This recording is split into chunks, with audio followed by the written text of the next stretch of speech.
Hi, everyone. Hello, good afternoon.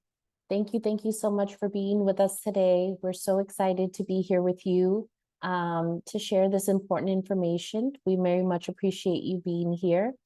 My name is Lisa Davis. I'm the Director of Community Engagement and Advocacy at the Children's Partnership, and I welcome you here today. I'm going to start off with a few instructions and announcements, and then we can begin the presentation. To start, though, we do have an interpretation feature and Spanish interpretation available today. And so I'm going to start with that, and I will pass it over to Edna, who will give those instructions. Hello, everyone. Good afternoon. This is Edna Santizo, and I'm going to be providing instructions on how to access interpretation. I'll do that first in Spanish, and then I'll follow in English. Hola a todos y todas. Buenas tardes. Soy Edna Santizo y voy a estar interpretando esta sesión junto con mi colega Julie Young.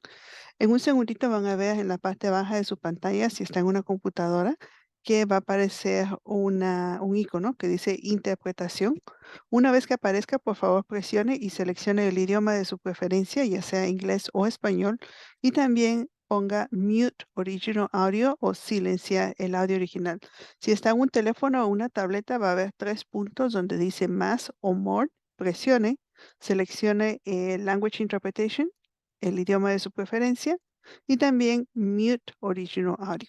Si por cualquier motivo tiene problemas con esa función, siempre puede regresar y seleccionar un mute original audio. Y si tiene cualquier problema técnico, puede dirigirse al personal de TCP a través del chat. Gracias. Hello, everyone, and good afternoon. I'm going to be interpreting this session together with my colleague, Julie Young. In just a second, you're going to see an icon appear at the bottom of your screen if you're on a computer that says interpretation. Once the icon appears, please click and select the language of your preference, either English or Spanish, and also mute the original audio. If you're on a mobile device or a tablet, you're going to see 3 dots where it says more. Click, select language interpretation, the language of your preference, and then mute original audio. If for any reasons you're having issues with this function, you can always go back and unmute the original audio. And if you need technical assistance, please reach out to the TCP staff through the chat. Thank you. Thank you so much, Edna. Muchas gracias. Okay, so we're going to turn on the interpretation feature. Vamos a aprender interpretación. Okay, so now we'll give you about a minute. Les vamos a dar un minutito para seleccionar el idioma de su preferencia. En la parte de abajo deben de ver un globo terráqueo que dice interpretación.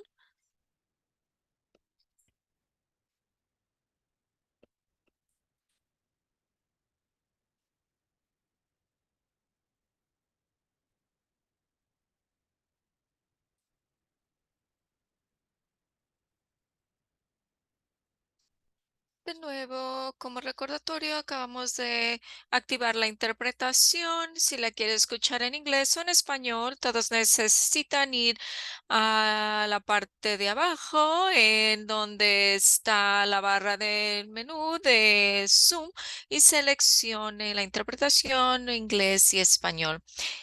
Y esto incluye a los presentadores también. Siguiente.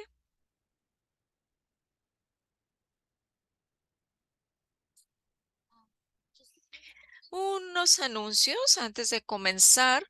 Estamos grabando este webinario y la grabación será disponible para ustedes. Se les va a enviar un después con un enlace para las diapositivas en inglés y en español, y los recursos, la grabación en inglés y en español y los recursos, y lo van a recibir antes de la final de la semana que entra. Y este va a ser más como una conversación. Una vez que comencemos con The Open Hill Fund, si tiene alguna pregunta, levante su mano. Sin embargo, también tenemos una sección de preguntas y respuestas, y puede ir a donde dice Q y A, y ahí va a tener la opción de agregar sus preguntas si las quiere hacer por escrito. Para los subtítulos puede poner el live transcript del botón de la pantalla de Zoom y en las opciones del menú. Y por último, queremos compartir que el The Children's Partnership incluye a todas las personas y perspectivas, excepto del odio. No toleramos comentarios y también removemos a alguien que interrumpa y que haga que las personas no queremos que se sientan seguras y bienvenidas. Y por último, déjenme cubrir la agenda. Vamos a hacer unas presentaciones. Por favor, les pedimos que se presenten en el chat y el enfoque de hoy es sobre la seguridad en las escuelas relacionado con la violencia de armas.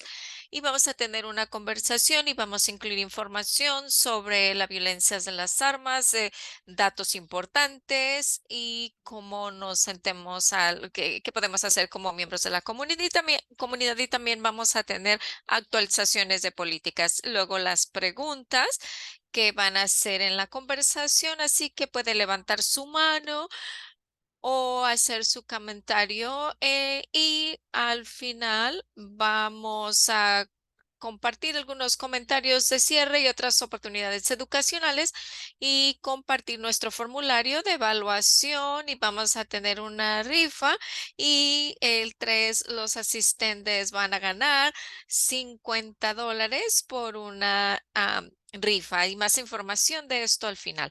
Gracias. Siguiente diapositiva.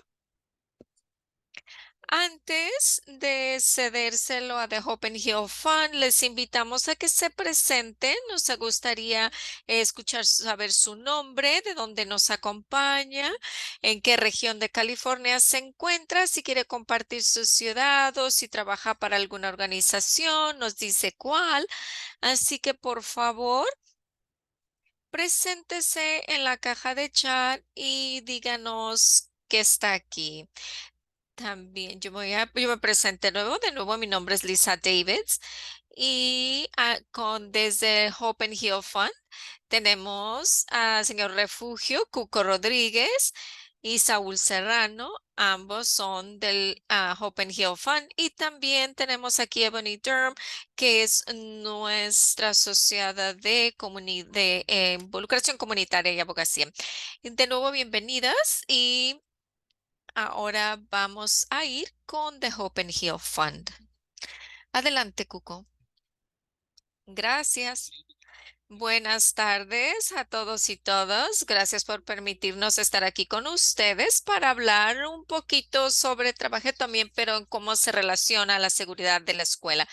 Nuestra conversación del día de hoy, mientras repasamos esto, si tienen preguntas, por favor, levante su mano, desactive su micrófono, ponga la pregunta en el chat, como se sienta más cómodo. Mientras presentamos esta información sobre la organización y también información relacionada con la seguridad de la escuela y violencia con las armas. Ese es nuestro enfoque y vamos a hablar un poquito sobre nuestra organización. De nuevo, la misión de nuestra organización es trabajar con individuos y comunidades, gobierno, filantropía y otras personas y comunidades en California, en realidad, para crear una comunidad libre y segura de el trauma con las armas. Nuestro trabajo, nuestra fundación fue creada después del incidente desafortunado en San Bernardino, un tiroteo del 2016. Y nuestra fundación fue creada por varias fundaciones civiles en el estado de California que se dieron cuenta que no se estaba haciendo mucho trabajo en el área de la violencia en las armas más allá de políticas. No hacemos trabajo político y no abogamos si las personas deben de tener o no tener armas, sino abogamos por la seguridad y reconocemos que la violencia por armas es prevenible y en formas de suicidio y homicidios también. Esas son las dos áreas y mucho de nuestro trabajo se enfoca en reducir la violencia de las armas y que intersecciona con la equidad y asegurar que todas las comunidades y la pérdida de vidas se aborde de igual forma, porque hay unas grandes disparidades que se ven y trabajamos con el sistema, sistemas escolares, sistemas de salud mental, de emergencia, de condados, ciudades. Es una grande área de enfoque para nosotros y tratamos de trabajar con diferentes organizaciones para ayudarles a desarrollar sus propias estrategias y con comunidades también para ayudarles a comprender el impacto de la violencia con las armas en las comunidades y cómo abordar el impacto de esto. Esta parte es importante porque creo que para nosotros es importante, hablamos sobre comunidades, sistemas, de personas entienden que la violencia de las armas se compone de varios factores. Y para nosotros poder abordar apropiadamente esto, necesitamos ver estrategias como prevención con los niños pequeños y prevención también en cuestión de acceso. Y vamos a hablar de esto después de que termine con esto. Es particularmente en las escuelas y en los hogares. Intervención, de nuevo, qué estrategias desarrollamos en las comunidades después de que alguien ha sido baleado o alguien ha intentado un suicidio. Y entonces la intervención es una gran parte. Después el cuidado después de, ¿no? De que alguien es asesinado con una arma en homicidio o suicidio. ¿Qué tipo de servicios están disponibles para la comunidad y las familias? Y sin estas cosas, yo creo que es muy difícil para nosotros abordar apropiadamente el impacto de la violencia por las armas. También les pedimos que las comunidades consideren varios factores. Uno es la proliferación de las armas, cómo las armas llegan a las manos de las personas que tal vez no deberían tenerlas. En algunas comunidades vemos cuestiones de suicidios, homicidios, por ejemplo, es ver en que cómo las autoridades y las comunidades están rastreando de dónde vienen estas armas. Trabajamos en muchas comunidades en las cuales hay una tienda no hay ni una tienda de armas con 50 pies, ¿no? Y sin embargo existen muchas armas en las manos de las jóvenes. ¿Y cómo llegan ahí? Y cómo llegan, cómo se trafican, ¿no? Es algo bastante importante porque las comunidades son impactadas por las ventas de armas o van a otras comunidades. Y la analogía que uso es cuando yo estaba creciendo en mi comunidad. Como joven, si yo quería comprar alcohol y yo era menor, nadie en mi comunidad me vendería alcohol en mi comunidad, pero en las comunidades circunvecinas había tiendas en las que podía comprar alcohol. Y yo creo que las armas se deberían de ver de esta forma también. En las comunidades tenemos personas que son muy rígidas en seguir las leyes y hay otras comunidades en las cuales que vemos que las ventas de las armas que son bastante fáciles, ¿no? Y los datos que tenemos ahora y uno de nuestros compañeros es Brady United, indica que el 90% de los casos en los cuales una arma fue involucrada en actividad criminal, solamente el 5%, voy a repetir, 5% de las tiendas son responsables en este país por el 90% de las armas que están involucradas en actividades criminales en este país. Lo que eso nos dice es que hay lo que se llama compras que compran diferentes o varias cantidades de armas para traficarlas y el enforzamiento no es suficiente, ¿no? Entonces, ¿cómo llegan y cómo proliferan en las comunidades? Y la otra parte que es muy importante es que las comunidades no olviden es cuál es el costo a una comunidad en cuanto al trauma cuando alguien es baleado, cuando alguien es asesinado, cuando se quitan la vida. ¿Y cuál es el impacto en términos, el impacto económico, digamos, en la vivienda, ¿no? En los comercios, pero también el impacto en, digamos, que trabajamos con algunas comunidades en Delano, Santa Bárbara, San Diego, en algunas de estas ciudades, Long Beach, estamos trabajando en Long Beach ahora.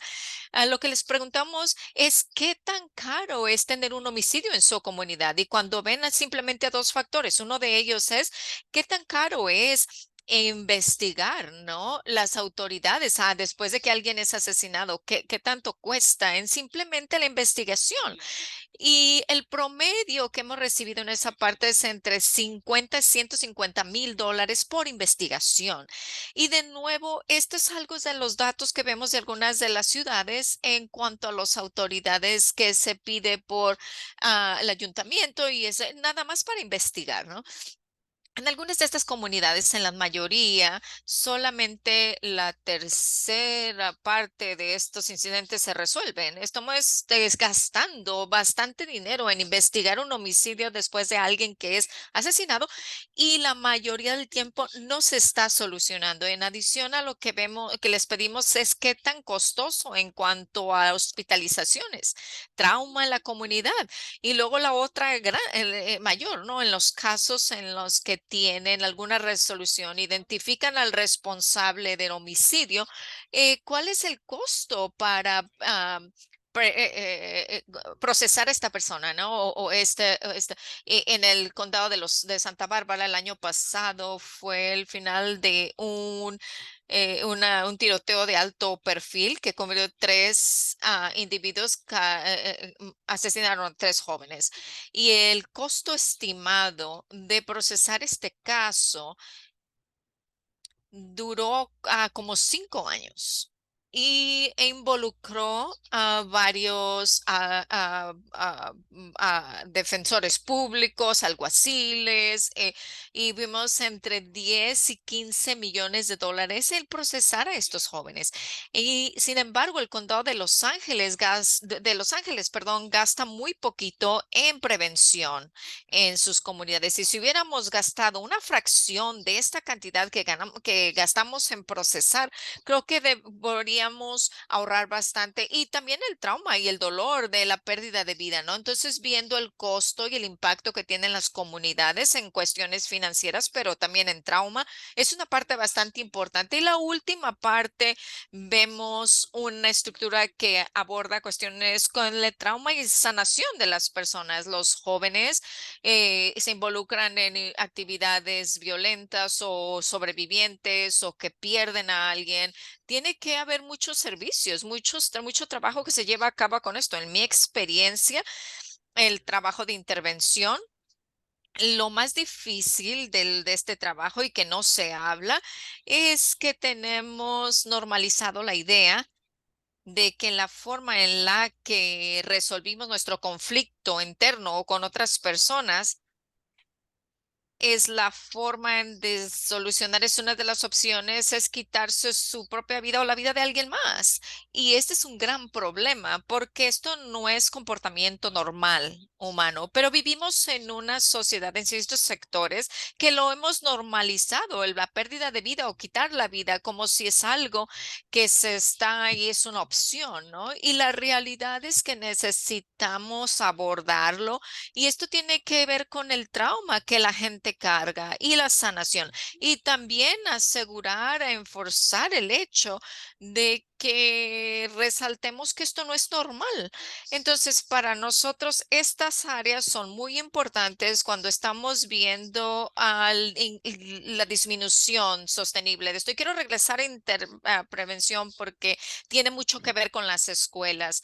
Y como padres, claramente mi hija se acaba de graduar el año pasado, apenas comenzó en la universidad, pero cuando estaba en la preparatoria, en el área en la que yo vivo, cerca del condado de San Luis Obispo, unas personas que lo que no saben de ese condado es que tiene una de las índices más grandes en cuanto a rifles y propiedad de rifles y de armas. Y la cuestión la que esta me preocupa es que aquí hay algunas estadísticas que son muy importantes y lo que me importa a mí como papa, ¿no? En el 80% de los tiroteos escolares, el, el, ah, el disparador adquirió el arma en la casa. En el 80% de los tiroteos, el tirador adquirió el arma en la casa, lo que nos dice que tenían acceso o que estaban no tenían seguridad. Entonces tenemos, ¿qué sucede en un área que tenemos? Y yo oro que estas personas que tienen armas las tengan encerradas con segura y que los niños no tengan acceso a eso, ¿no? Entonces, aun cuando tenemos conversaciones con las escuelas sobre los ensayos de los tiroteos y todo esto, lo que les invito es hablar sobre el almacenamiento seguro y si no tienen, y si tienen acceso, ¿no? Y yo crecí en una casa con armas. Mi papá las tenía para autodefensa. Decía, bueno, si alguien viene a mi casa, yo tengo un arma y estoy preparado para usarla para proteger mi casa. Mi hogar. Lo que no sabía es que yo sabía dónde estaba el arma y que yo la podía tomar porque yo estaba alrededor de gente que tenía armas y yo quería asegurarme que yo estaba listo si alguien tuviera un arma, que yo tenía un arma. Y que no había candados, no había nada. Mi papá hasta el día a lo mejor ni lo sabe que yo accedí a estas armas y el incidente en ese término de acceso, si en algún momento en mi vida yo hubiera estado deprimido o con cuestiones suicidas, la oportunidad es de que si alguien supiera que esto está accesible, y esto es parte de la conversación que es difícil porque no queremos pensar en las armas en esta forma, pero la realidad es de que si hay acceso durante momentos de crisis y si ve estos factores en cuanto a la violencia de las armas, que es muy importante, es las condiciones de salud mental, depresión, trauma, alguna condición que no esté siendo tratada, depresión, por ejemplo. Agrega eso alcohol y las drogas y a eso y alguna crisis o un evento culminante, algo sucedió, alguien falleció, pierde su empleo, algo horrible le sucede. Y eso en sí mismo crea una crisis y ahora agregar eso al acceso a un arma de fuego incrementa la posibilidad de fatalidad y la pérdida de vida para individuos, ¿no? Entonces, he tenido esta conversación con mi familia, por supuesto, entre el aspecto de proteger a la familia es importante. Lo que nos damos cuenta a veces es que dependiendo de quién se encuentra en su hogar, incrementa la probabilidad de la letalidad, ¿no? El uso incidental de niños que tienen acceso a las armas y también incrementa la posibilidad de personas, los jóvenes que están curiosos. Yo les aseguro que si sus hijos no piensan en dónde están sus armas, si las tiene, yo les invitaría a que les pregunte y creo que se van a sorprender, no solamente lo que está ahí, pero a lo mejor puede que la describan, lo que es que a lo mejor ya entraron a esas áreas que los niños son muy curiosos y entienden y ven las cosas y ven más de lo que uno piensa. Es muy importante que hablemos de eso. Así que mientras que pensamos sobre seguridad en las escuelas y las armas de fuego, yo creo que los datos que acabo de compartir con ustedes es muy importante porque parte de lo que incrementa es la seguridad en las escuelas es reducir el acceso de los niños a las armas. Y los datos de nuevo nos los dice que en cualquiera de estos casos los jóvenes pueden acceder a las armas en sus casas. No quiere decir que no hay armas en en las calles, pero en la mayoría de los casos son más accesibles en los hogares en donde residen. Y lo que agregué al final es,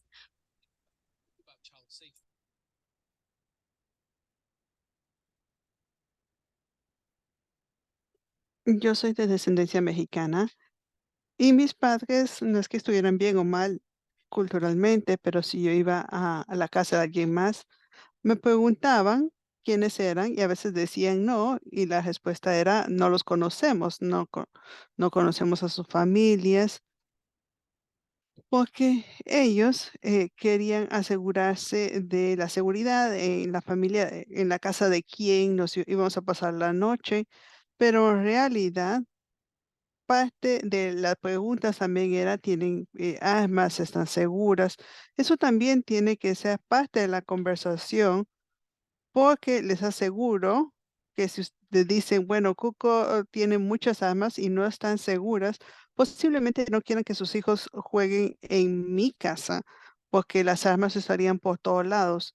Y es algo muy importante de entender. Yo sé que no es fácil, pero cuando uno tiene este tipo de mentalidad, es como decir, bueno, si hay veneno en la casa y le dice a los niños, no lo toquen, no lo tomen, no jueguen con esto como si les van a hacer caso.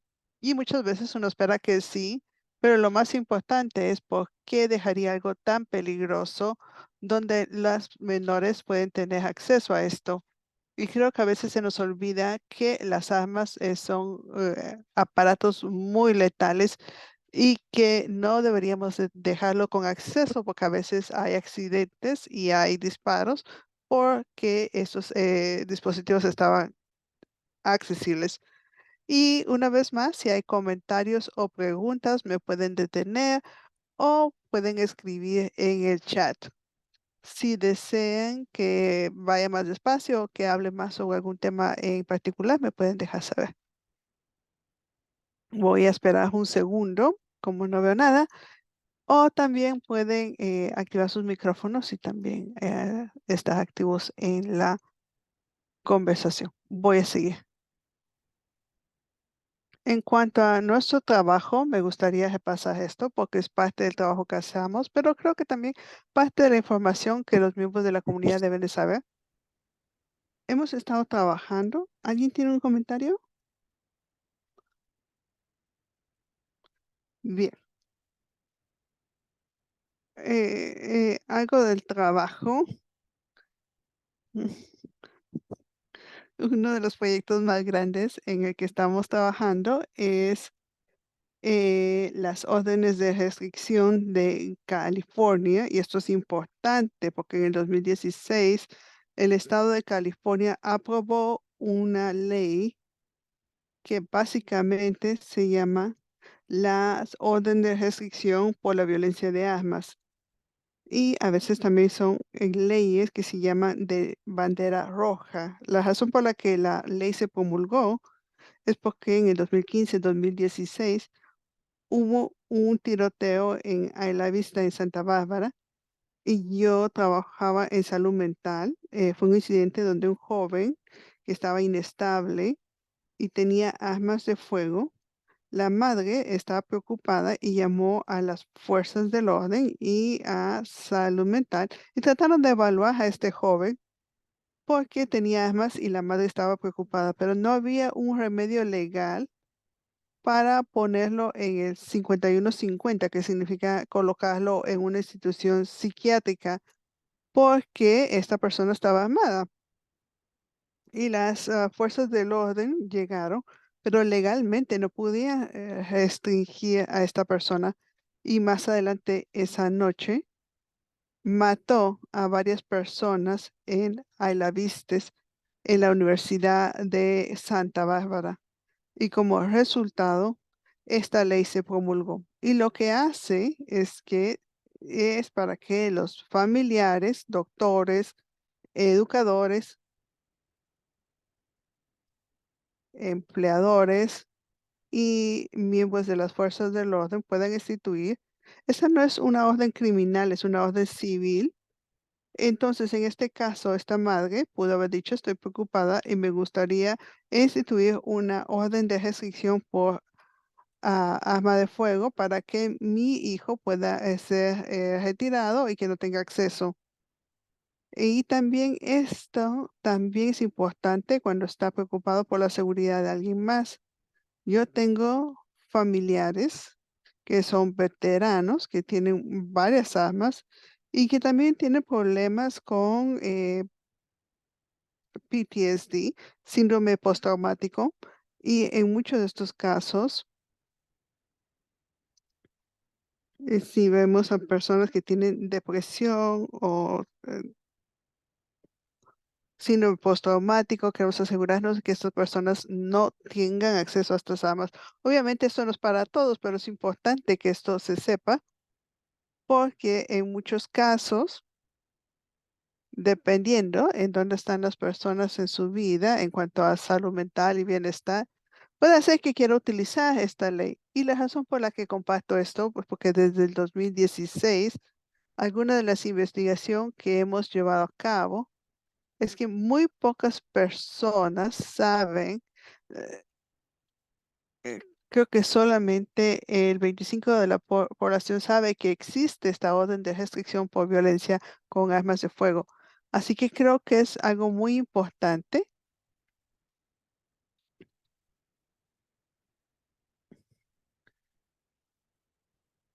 Y lo otro que hemos visto es eh, en un plan de respuesta de emergencia de violencia de armas para condados. Todos los condados tienen un plan de emergencia y creo que los condados tienen que aceptar la realidad que los tiroteos en masa es una realidad y que tienen que estar preparados para esto. Y no solamente en la respuesta, pero también en recursos y acceso para las comunidades que han sido impactadas por la violencia con armas. Yo les puedo decir que en Santa Bárbara este tiroteo a la vista nos hubiera ocurrido porque creo que ninguna de las agencias estaba preparada. Yo creo que estaban negándose o que pensaron que esto era imposible que sucediera en nuestro condado. Y como resultado, no había un programa, todos estaban tratando de abordar el tema como podían. Desde entonces, y espero que los condados puedan tener una respuesta, pero también que empiecen a abordar el tema de intervenciones. No, estos casos no son aislados, tienen que ver con el clima de violencia con armas que existe en nuestras comunidades. Así que esto es algo muy importante y lo comparto con comunidades y con padres porque esto es lo que necesitamos preguntarle a nuestros funcionarios electos y a sistemas para empezar a crear algún tipo de plan y apoyo para reducir los incidentes de violencia con armas de fuego en nuestras comunidades. Saúl va a continuar después de esta diapositiva, pero también estamos viendo a una colección de datos y esto es importante porque no como otras áreas, algunos de los datos más difíciles de encontrar es información en violencia con armas, cómo las personas están falleciendo, dónde, cómo, de dónde vienen las armas, quiénes eran los dueños de las armas, si hubo uso de drogas, si eso fue un incidente de violencia doméstica. Y todos estos incidentes que son importantes de abordar para poder empezar a resolver algunos de estos problemas no están disponibles. Y a veces está disponible, algunos condados reportan esto, otros no. Así que eso no ayuda mucho. Y lo que hemos tratado de hacer es desarrollar estrategias para que podamos colectar datos y que esté disponible para las comunidades.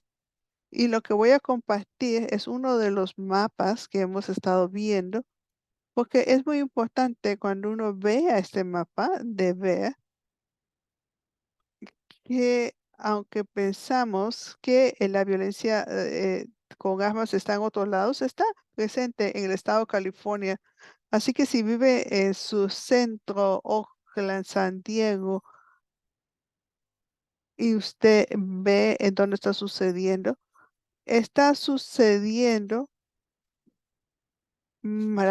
más de 50 de muertes, homicidios por violencia con armas. Está sucediendo en comunidades pequeñas, rurales, en el Valle Central.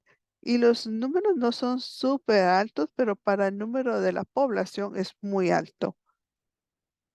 La tasa promedio de muerte por armas de fuego es 4 por 400,000. Así que eso es 4 por cada 100,000.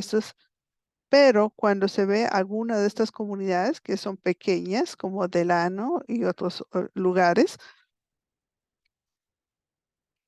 a veces son como 35,000, pero puede ser que esos son 10 por cada 100,000 y eso es muy alto.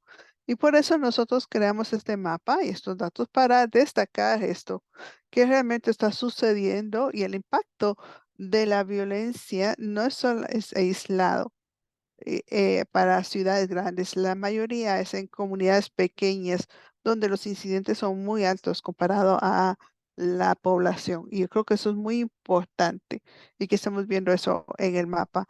Lo otro es que también estamos tratando de colectar datos que destacan temas de equidad.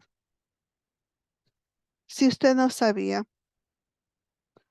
a partir del 2018-2019, la causa mayor de muerte para edades de entre 18 y 19 años es violencia doméstica, es violencia por armas de fuego, no es muertes por automovilística, eh, esa es la causa líder entre 1 y 19. Y si usted es afroamericano o latino, la tasa es mucho más alta.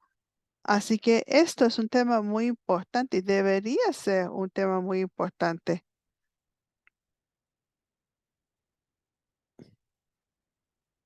Así que antes era eh,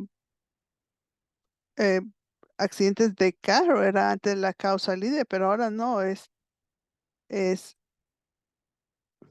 en cuanto a homicidios, pero ahora también estamos viendo un aumento en suicidios con armas de fuego. Así que es un tema muy importante que debemos abordar y también debemos hablar acerca de cómo está afectando a las poblaciones latinas y afroamericanas y comunidades de minorías también de manera desproporcionada.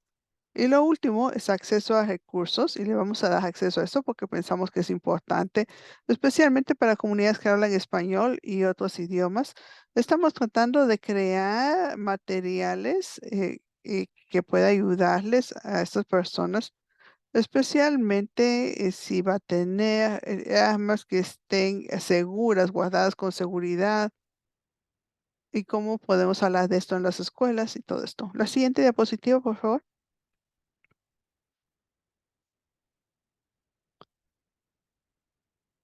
María Costa está diciendo, mi padre también tenía armas en casa y a las que tenía acceso, pero nunca intenté utilizarlas.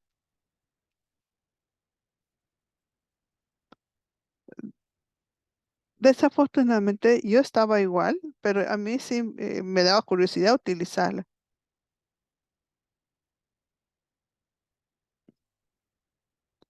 Entonces, un poquito de tu trabajo en Delano y Santa Bárbara. Entonces, las comunidades que está siendo impactada por la violencia tiene que ser parte de la conversación, pero nuestro enfoque es aumentar el conocimiento, como lo que estamos haciendo ahorita. Estamos hablando acerca de algunos factores que contribuyen a la violencia con armas, pero también para hablar del trabajo que se está haciendo en distintas comunidades en cuanto a reducir la violencia con armas, ya sea suicidio, homicidio, y, y porque hay muchas personas que están haciendo este trabajo a través del país y es importante que sepamos acerca de este trabajo para que si usted está tratando de crear soluciones, que tenga más información. Y no solamente que tenemos que detener la violencia con armas, y sí es importante, pero también queremos asegurarnos que las familias y las comunidades entiendan que hay muchas otras personas que están haciendo este trabajo y que hay muchas cosas que existen que nos pueden ayudar a reducir la violencia con arma de fuego. Siguiente. Entonces hablamos de la orden de restricción. Entonces vamos a ir a la siguiente diapositiva. Y ahora, y también ponga aquí en estos puntos naranja los números ahí, como hay uno que dice 637. Eso significa que en ese condado, ese es el número de personas que han muerto por homicidio en los últimos 9 años. Entonces, del 2014 al 2023, hemos perdido casi 13,000 personas por homicidio. Y comparado con otras tasas en el país es muy bajo, pero igual es muchas personas. Estamos perdiendo entre 11,000 a 13,000 personas relacionadas a la violencia con armas. Eso en el estado de California. Las estadísticas nos dicen que por cada vida que se pierde en un homicidio o violencia con armas, tenemos un número igual de personas que mueren en la forma de suicidio. Entonces, 13,000 personas que han muerto en California del 2013 al 2022 por homicidio y violencia con armas de fuego. Posiblemente hay otras 13,000 personas que han muerto debido a la violencia con armas como suicidio. Así que en realidad, en los últimos 9 años hemos perdido aproximadamente 26,000 personas en homicidios y suicidios en el estado de California. Saúl, sí, y ese número es solamente en California. Nos dicen que cada 3 horas alguien en California muere por violencia de armas. Este gráfica, este mapa lo hemos hecho para asegurarnos de pensar dónde deberían estar nuestras estrategias, pero también dónde necesitamos inversión, porque lo que queremos es crear las inversiones necesarias en las comunidades. Una vez que creamos este mapa y pudimos popular y saber dónde se estaban llevando los homicidios, 2/3 de esos homicidios suceden fuera de los centros urbanos o ciudades. A veces uno piensa que, bueno, en una ciudad pequeña se está más segura o no, pero desafortunadamente eso no es la realidad, como pueden ver en el mapa que está representando aquí California. Y con las estadísticas que se compartieron, podemos ir a nivel de calle. Nosotros queríamos ver esto porque hay una narrativa que dice que las ciudades grandes es donde están sucediendo los homicidios, pero cuando empezamos a ver los números reales, nos dimos cuenta que ese no es el caso. Entonces ahora es parte de nuestra estrategia de poder poner un mapa para poder saber exactamente dónde estaban sucediendo los homicidios y también queremos saber cuáles son suicidios y cuáles son como resultado de violencia, para ver cuáles son las tendencias, pero también para pensar cómo podemos prevenirlo como Estado, como comunidad y cómo informamos a los que toman decisiones acerca de qué es lo que realmente está sucediendo versus qué es lo que pensamos que sucede.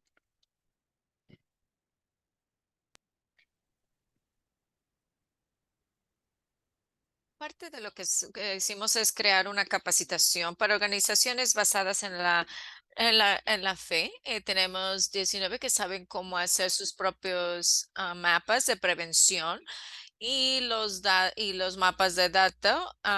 Y ha sido muy bueno no solamente ayudar a esas organizaciones que apoyen sus comunidades con datos, pero también nosotros entender cómo funciona esta tecnología, cómo usarla y cómo usar estos datos para impactar cambio en las comunidades, bien sea educación, información o abordar cosas que se responden con hechos en vez en lo que está pasando con las noticias o los medios, que son historias completamente diferentes. Y podemos hacer esto también como apoyar el financiamiento de esas organizaciones que viven día con día en el norte de California y estamos viendo explorar formas.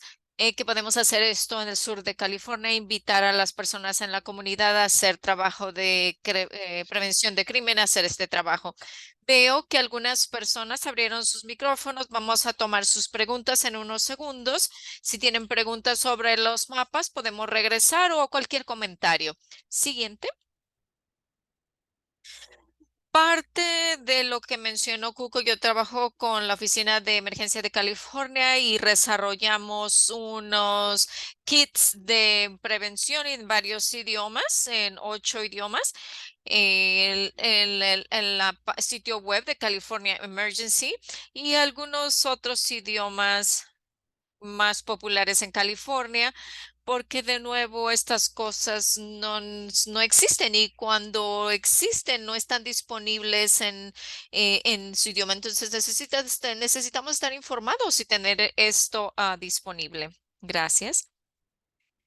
Aquí hay algunos recursos, estoy seguro que los vamos a agregar al chat y yo quisiera decir que esto es parte de la última. Sí, y recuerden que estos recursos están en inglés, pero debe de haber una oportunidad para hacerlo en otros idiomas.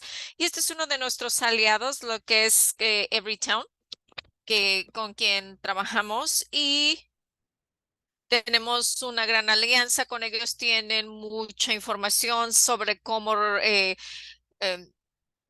almacenar las armas de una forma segura y también tipo de cosas como que pueden investigar que estén accesibles también.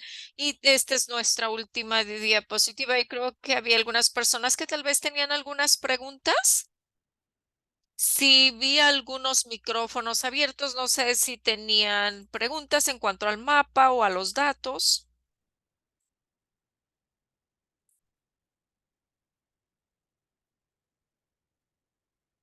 No tenemos preguntas. Iba a compartir una estadística con el público de lo que hemos estado hablando de trabajo de prevención bastante pesado y la conversa también es la seguridad de la escuela y quiero resaltar que los datos también indican que las escuelas son 3 veces más seguras que en los hogares en cuanto a violencia en las armas.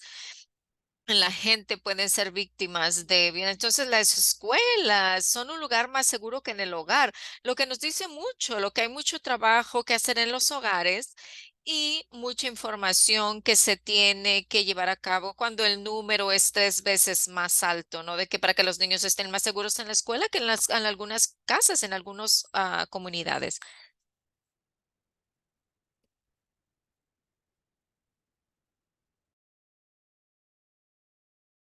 Continuemos.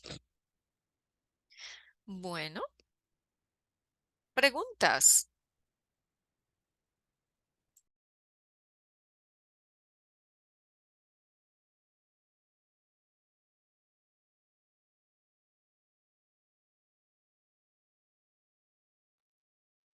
Comentarios, preguntas, estamos aquí para ustedes.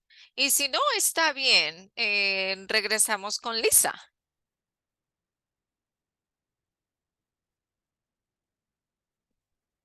Adelante. Gracias. Soy voluntaria en Mousman Action y trabajo mucho con Smart. En cuanto a su recomendación, estamos trabajando en conseguir algunas de Smarts en diferentes escuelas en nuestra área.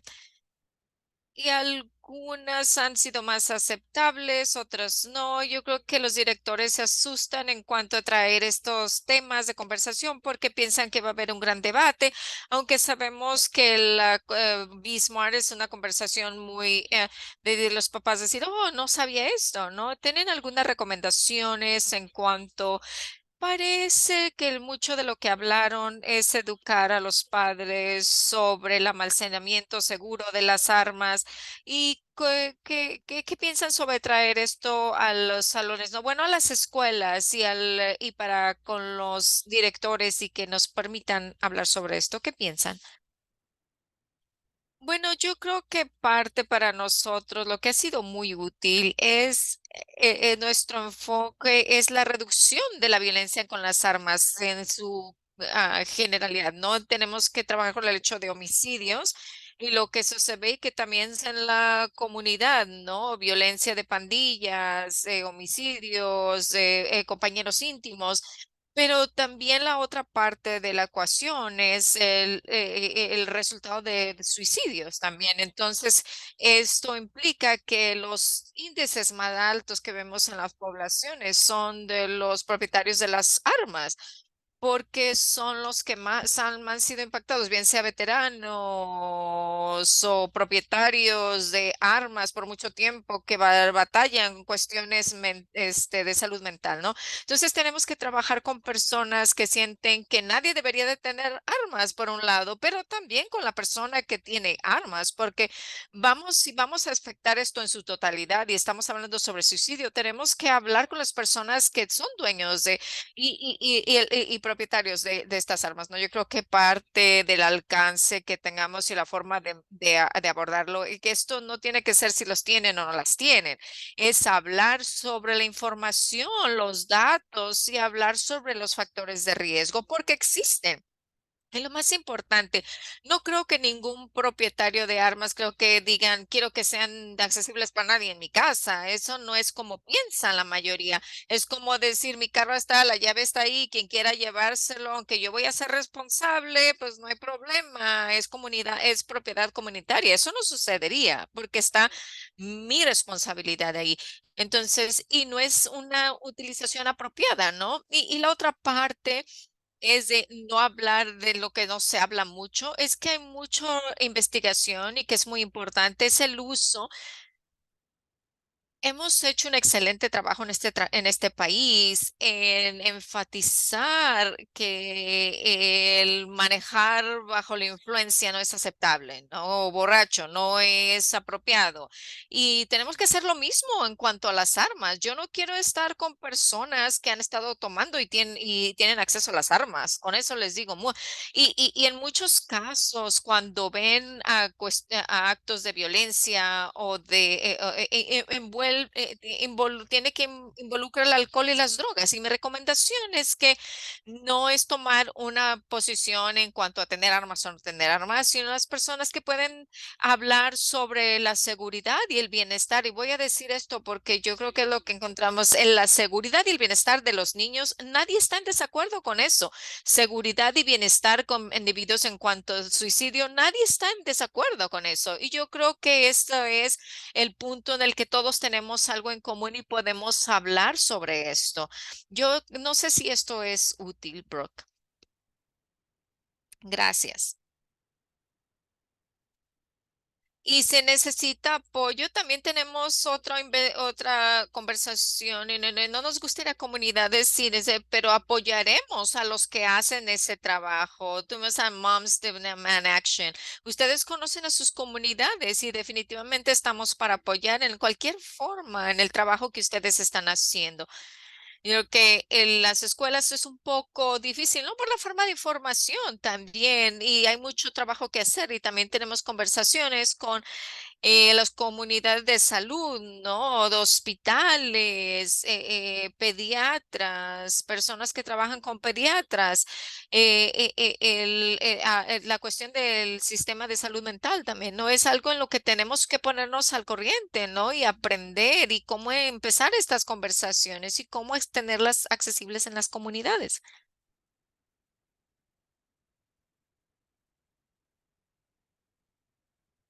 Muchas gracias, Cuco y Saúl, por toda la información que compartieron.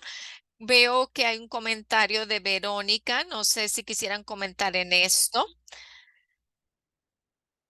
Verónica dice que las estadísticas son impresionantes. Ojalá que en algún futuro lleguen a reducir la venta de armas y seguir hablando con nuestros niños y enfocarnos en los valores. Gracias.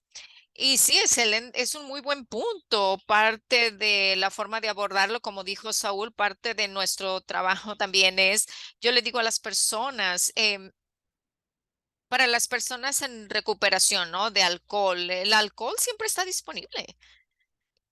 Y para las personas que se están recuperando y que siempre está disponible, pero no significa que lo tiene que comprar o que lo tiene que tomar. Y para mí yo creo que no vemos la violencia como una adicción, pero creo que sí es. Y para mí yo creo que parte de la conversación de valores y cómo aplicarlos. Y regresamos a esto, ¿no? Hay mucho trabajo que se tiene que hacer en nuestros propios hogares, en la forma en la que enseñamos y en la que valoramos la vida, ¿no? Y cómo en algunas comunidades es muy normal que si usted viola o le falta el respeto, la respuesta correcta es quitarle la vida, ¿no? Y tenemos que llegar a un punto en el que sea muy claro que no hay ninguna situación en la cual es aceptable quitarle la vida a alguien. En ambas partes de la situación, en otras formas, desde en lo defensivo y lo ofensivo. Yo creo que necesitamos hablar de eso, porque no estamos hablando de casos, estamos hablando de quitarle la vida en cuestión de violencia de armas muy pequeño relacionado que fue en defensa propia. La mayoría fue en conflicto, es bien sea personal de algún cónyuge, mujeres que están del lado que reciben esto en altos números por el conflicto que existe en el hogar, ¿no? Porque el cónyuge o la mayor parte del tiempo era varón, sintió que la forma apropiada de resolverlo era quitarle a alguien la vida. En el caso de violencia en la comunidad, los jóvenes que sienten que, oh, Saúl me faltó al respeto y la respuesta apropiada es ir por mi arma y quitarle la vida porque me dijo algo malo, ¿no? Me violó en cierta forma y yo pienso que eso habla de hablar con los jóvenes y en nuestras comunidades de que eso no es normal, que necesitamos llegar a ese punto, ¿no? Aunque las armas estén disponibles, no significa, yo no soy dueño de un arma, yo crecí en una casa en la que tenían mis hermanos, todos las tienen, excepto yo. Yo no las tengo, yo no tengo el temperamento para eso. Yo veo las estadísticas, es muy peligroso tenerlas en la casa y muchas veces he visto en la casa en la que si tuviera acceso a esto hubiera lastimado a mí mismo o a alguien más. Y si vamos a ser honestos entre nosotros en cuanto a esto, y yo creo que es de lo que se tiene que hablar. Gracias, Cuco. Cuco y Saúl, tengo una pregunta. Yo me pregunto si había algo que pudieran compartir con nosotros o qué piensan sobre en el estatus de violencia y prevención y leyes y políticas en California y si hay algo que las familias deberían estar al tanto en cuanto a nuevas leyes o políticas. Bueno, para ser claros, no trabajamos con política, no, y pues fuimos muy claros en esto. Yo le diría que en California tenemos algunas de las leyes más fuertes en cuanto a las leyes de bandera roja, y aparte de todo esto. Aún estamos perdiendo entre 15,000 a 20,000 personas en forma de homicidios, ¿no? En su totalidad, como 3,000 personas mueren por las armas en homicidios y suicidios. Entonces, yo que nos dice que esta parte de la ley es que podemos hacer otras cosas, pero lo más importante y el trabajo importante, como hablábamos anteriormente, es con lo que pueden hacer los padres, las familias y las comunidades para abordar esto. Pero para su punto, yo no es necesariamente legislativo, pero es local. Es cuando en las comunidades y las familias pueden tener parte y hacer preguntas sobre los datos. En mi comunidad, yo quiero saber cuántas personas están muriendo de violencia cuántas personas cometen suicidio con una arma, cuántos incidentes de violencia de compañeros íntimos existen en mi comunidad. Esos datos necesitan estar disponibles, ¿no? Las órdenes públicas tienen esa información y necesita ser muy público por si tienen un alto índice de homicidios en su comunidad y no está al tanto. Yo le aseguro que si algo así le sucede a usted o cerca de usted o de su comunidad o a su familia, se va a convertir de repente en el por qué yo no estaba al tanto, porque yo no sabía, vivíamos en un lugar tan peligroso y para mí esto es la parte más importante. El otro aspecto que es importante es algo relacionado al trabajo legislativo, pero el trabajo local, legislativo, yo quisiera saber si en mi comunidad tiene violencia y armas vienen de Pasadena y yo no vivo en Pasadena. Por ejemplo, anecdóticamente sabemos que en Oakland hay un número significante de homicidios y se han rastreado las armas a una historia, una tienda en particular en Livingston. Yo quisiera saber eso y quería saber el por qué el orden público no está siguiendo eso, que Livingston, esa tienda, está enviando armas a mi comunidad, que está haciendo mi comunidad insegura. ¿Por qué están exportándolas y quién lo está haciendo? Yo creo que hay muchas oportunidades para nosotros como familias y miembros de la comunidad comenzar a hacer estas preguntas y a empezar a preguntar la información, porque yo creo que parte de esto, lo que yo espero que ustedes se lleven hoy, es que hay información que les debe asustar y no solamente porque no existía o porque simplemente no estábamos al tanto, ¿no? Cuando hablamos, por ejemplo, sobre las tiendas de armas que se involucran en cuestiones ilegales, o que reciben penalidades por vender armas ilegales o a personas que no se deben, otra cuestión de... si yo estuviera vendiendo alcohol, perdería mi licencia inmediatamente. Pero si vendo armas de fuego, si yo trafico armas a su comunidad y me arrestan, yo me dan menos tiempo que si Saúl está en probatoria y lo agarran con una arma ilegal. Ese es el tipo de información. Y cuando la compartimos, dicen, no, eso no es el caso. Así es. En este país, esto es algo que si no están al tanto y deberían de, si un manufactura, o es responsable o en alguna fábrica o algo es responsable de algún tiroteo, ni siquiera puedo llevarlos a la corte, ni siquiera está permitido. ¿Saben por qué? Porque hay algo lo que se llama placa que prohíbe a cualquier individuo a ser responsable o a una tienda de armas o o fábrica, aunque sin saberlo que hayan vendido esa arma con ese propósito, lo cual lo están haciendo. Y las personas piensan, no, eso no puede ser, es imposible, esa es la ley. Yo no puedo ni demandar a una compañía. De nuevo, y no digo que está correcto, incorrecto, pero yo creo que es importante estar informados. Cuando las personas escuchan la realidad sobre cómo se venden las armas, se compran todo esto. En California tenemos leyes estrictas, pero en otros estados, yo viví en Michigan por un par de años, nada más disturbante que ir a las Vans y alguien está saliendo con un rifle, perdón, R-15 y eso era normal en ciertos lugares en Michigan. Entonces, varía considerablemente. Así que varía mucho, pero a veces nos sorprende que se permite y que no. Si una compañía vende un vehículo y dice, bueno, este vehículo está diseñado para atropellar a alguien, serían responsables legales. Y les puedo decir que hay fabricantes ahorita que venden armas, que hay como una serie de white boys para... ah, está tratando de enfocarse en cierta demografía y que alimenta la violencia. Entonces, incluso ahora, si no se puede hacer responsable a ninguno de los fabricantes, entonces mi responsabilidad aquí es de tratar de darles conciencia acerca de algunas cosas que pensamos acerca de las personas que son dueñas de armas y que no existen. El número de armas que están en tráfico es tan grande que a veces ni siquiera se reporta que se roba o se pierde un arma. En cuanto a legislación, hay actualizaciones legislativas que se están haciendo para ser honesto, ahí están los márgenes. Muchas de las cosas grandes en el estado ya hicieron, tal vez necesitamos más, pero creo que nuestro enfoque a nivel legislativo.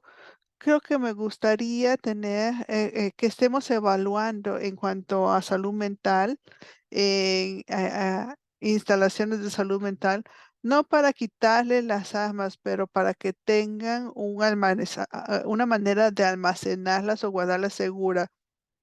Yo cuando voy a hacer pláticas, recuerdo que cuando mi familia empezó a hacer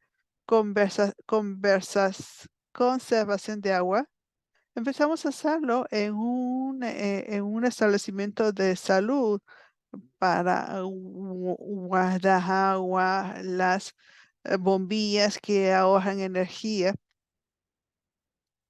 Así que me gustaría ver que si usted se va a una instalación médica, si usted tiene una arma, que le den un candado, porque bueno, si usted tiene un arma, necesita tener un candado y es gratis. No estamos ahí todavía, pero creo que eso ayudaría a aumentar la seguridad de nuestras comunidades. Gracias, Cuco, y gracias por darnos esta. Y quería ver si hay alguien que tenga alguna pregunta que todavía está pendiente. ¿Comentarios o preguntas? ¿Alguien levantó la mano? Brooke. Sí, tengo una pregunta que regresa al programa Smart y que algunos de nosotros estamos recibiendo comentarios acerca de que en Bismarck no se traduce bien con algunas poblaciones y quería saber cuál es su experiencia y si tiene algún comentario o si cree que el mensaje o quizás tenemos que poner más datos y conectar con historias o quizás algunos de los otros detalles no se traducen bien a través de varias poblaciones o culturas. Si ustedes tienen alguna opinión sobre esto. Bueno, yo creo que hay una ausencia de datos y también en los distintos idiomas. Y eso es el problema que tenemos en cuanto a la equidad, que esto se creó en inglés y cuando se traduce no significa lo mismo. Yo creo que la manera que tratamos de abordar eso, por lo menos personalmente, es que si usted utiliza a los mensajeros adecuados para tratar de normalizar culturalmente el mensaje, nosotros trabajamos con un grupo que se llama Moms Demand. Entonces, eso es lo que sucede cuando usted tiene las personas adecuadas que son las mensajeras. Entonces puede hacer esos ajustes con las comunidades que está tratando de enfocarse. Yo sé que hay algunas cosas que no son congruentes. Yo soy descendiente mexicano para las comunidades latinas. Así que el tema no tiene que ser con la segunda enmienda, sino con la seguridad. Entonces hay que enfocarlo de manera distinta. Les puedo dar un ejemplo. La manera en que nosotros tenemos conversaciones con hogares hispanos en cuanto a la violencia con armas es que yo tengo que proteger mi familia. Y sí, seguro, usted tiene que proteger a la familia y tratamos entonces de hablar más de esto. Y entonces, si usted trae un arma, puede hacer que su casa está ahora más peligrosa, entonces está cumpliendo con su objetivo. No. Bueno, es que necesita guardarla de manera segura esa arma. Entonces, el tipo de ajustes que creo que podemos hacer, pero creo que esto puede ser útil y aunque no sea necesariamente congruente, no creo que no significa que no sea útil, pero también tener los mensajeros correctos creo que nos puede ayudar en eso. Y podemos colaborar con ustedes si lo desean. Sí, iba a agregar junto con lo que dijo Cuco. Teníamos a personas ancianas de la comunidad API asiática. Dicen, no, no traduzca las cosas por nosotros, sino tiene que ayudarnos a nosotros, que nosotros traduzcamos. Así que no lo haga, no haga la traducción por nosotros podemos traducirlo. Así que tenemos que saber cuáles son las expectativas culturales y tener respeto, no solamente en el contenido, pero también en la entrega del mensaje. Así que el de preguntarle a esas comunidades, bueno, ¿qué sería algo apropiado? ¿Cuál sería el mensaje apropiado para ustedes antes de traducirlo? Gracias a ambos por sus respuestas y gracias, Brooke, por sus preguntas. Ya son las 6:10, así que voy a pausar las preguntas porque queremos compartir con ustedes información de la organización de nuestros panelistas para que se puedan poner en contacto con ellos directamente. Y también se puede contactar con nosotros si tiene preguntas para The Children's Partnership. Gracias, Saúl y Cuco, por la información, por el contenido. y por todos los consejos que acaban de brindar. Les agradecemos mucho. Gracias. Y sí tenemos solamente un par de anuncios que queríamos compartir con ustedes. Monique, sí va a la siguiente diapositiva. Tenemos algunos recordatorios antes de terminar. En la conversación que Cuco y Saúl tenían, dijeron que podemos tener acceso a varias cosas como servicios de salud mental para jóvenes y para la mayoría de personas que están enlistados en medical o para niños de minorías en el estado de California, la tiempo para renovar medical y para tener acceso a esos servicios claves está ya en efecto. Entonces queremos asegurarnos que sepan que si usted tiene medical o si tiene que cambiar información en su medical, entre junio de este año y mayo del próximo año van a haber renovaciones. Así que si usted tiene alguna pregunta o quiere más información acerca de la renovación de medical, puede ir a nuestro sitio web allinforhealth.org y ahí tenemos una lista de organizaciones comunitarias que pueden ayudarle y que trabajan gratis y que le pueden ayudar con las renovaciones en su medical. Así que quería hablar acerca de la importancia de esto y también la importancia de mantener su cobertura para poder tener acceso no solamente a servicios de salud, pero también a servicios de salud mental. Además, le voy a dar la palabra a Ebony, que va a compartir recursos que tienen que ver con la seguridad en las escuelas. Sabemos que esto es solamente un aspecto y en cuanto a la violencia con armas y solamente un aspecto que tiene que ver con la seguridad en las escuelas. Así que le voy a dar la palabra a mi colega.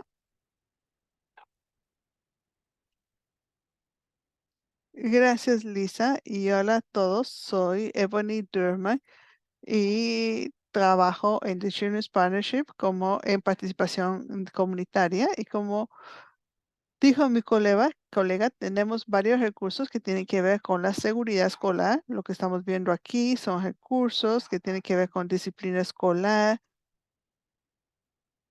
Para disciplina escolar tenemos a un tablero que es una herramienta en línea que está diseñada para ayudar a las comunidades del estado con información de escuelas de kinder a 12 y es también para educadores, maestros y padres. También hay un video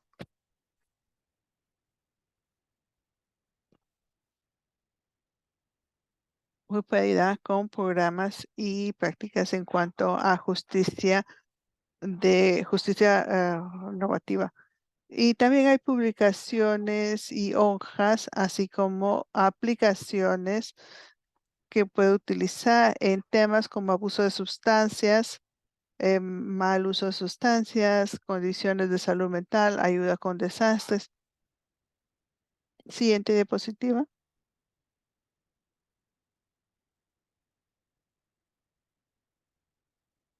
Y también tenemos recursos en cuanto a seguridad digital y acoso.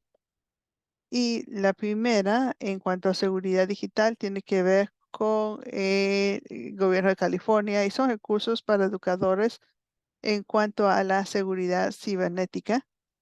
Y en el cuarto hay información para padres.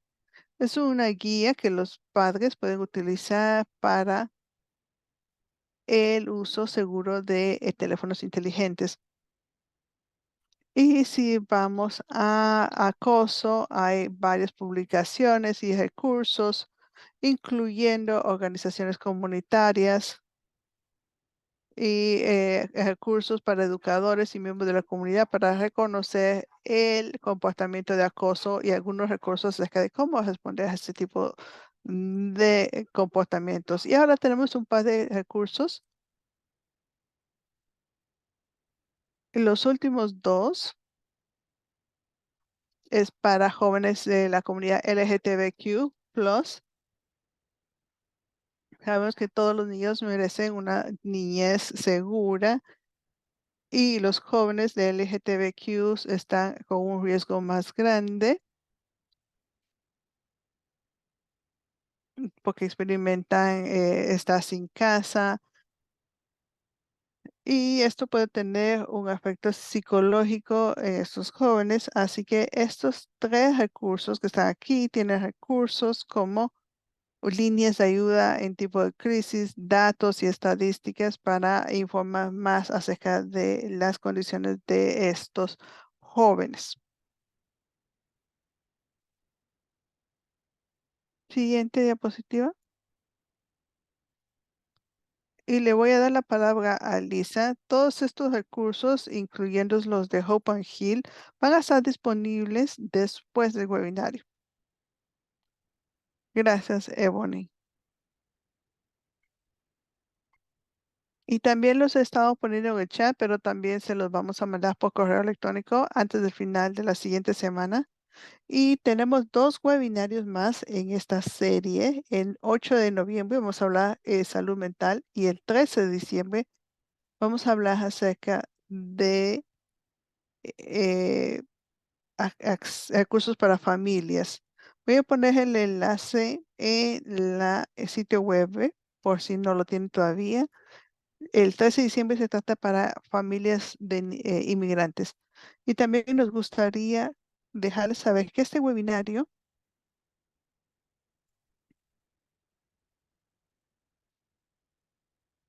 esto es a través de nuestra red que tiene que ver con prevención de violencia con armas de fuego y Medicaid. Y si quiere asistir a este webinario, puede inscribirse en el enlace que estoy colocando en el chat en este momento. Y con eso, esto es el final de nuestro webinario el día de hoy. Mil gracias por estar aquí con nosotros y por ser parte de esta conversación. Gracias a nuestros invitados por su presentación y por toda la información que compartieron. Realmente queremos saber sus comentarios y saber si están interesados en algún otro tema. Y si tienen algún comentario sobre el webinario del día de hoy, estoy colocando el enlace en este momento en el chat de la evaluación. Y todos los que llenen la evaluación automáticamente van a ser, sus nombres van a estar ingresados en una rifa, donde 3 personas van a ser seleccionados al azar para una tarjeta de regalo de $50. Así que esta es una manera de decirle gracias por tomar el tiempo de estar aquí con nosotros y responder nuestra evaluación. Así que asegúrese de poner su información de contacto si está interesado en ingresar a la RAFA. Y nuestros colegas estarán contactando a los 3 ganadores para poder enviarles su tarjeta de regalo. Una vez más, el enlace para la evaluación está en el chat. Y si tiene un minuto o dos antes de cerrar el webinario para que usted pueda presionar en el enlace y pueda llenar la evaluación. Y una vez más le tomará 1 o 2 minutos el poder llenarla. Siguiente diapositiva. Y mientras hacen eso, también quería compartir una vez más que nuestro sitio web contiene recursos e información para educadores y para defensores de la familia. Y esto es en allinforhelp.org. Y también estamos poniendo la información de contacto de Coco Rodríguez, mi información y la de Ebony Durman, que fue la que compartió recursos. Y con eso son las 6:20, es hora de cena. Voy a terminar el webinario. Mil gracias por estar aquí con nosotros y gracias por acompañarnos. Feliz noche.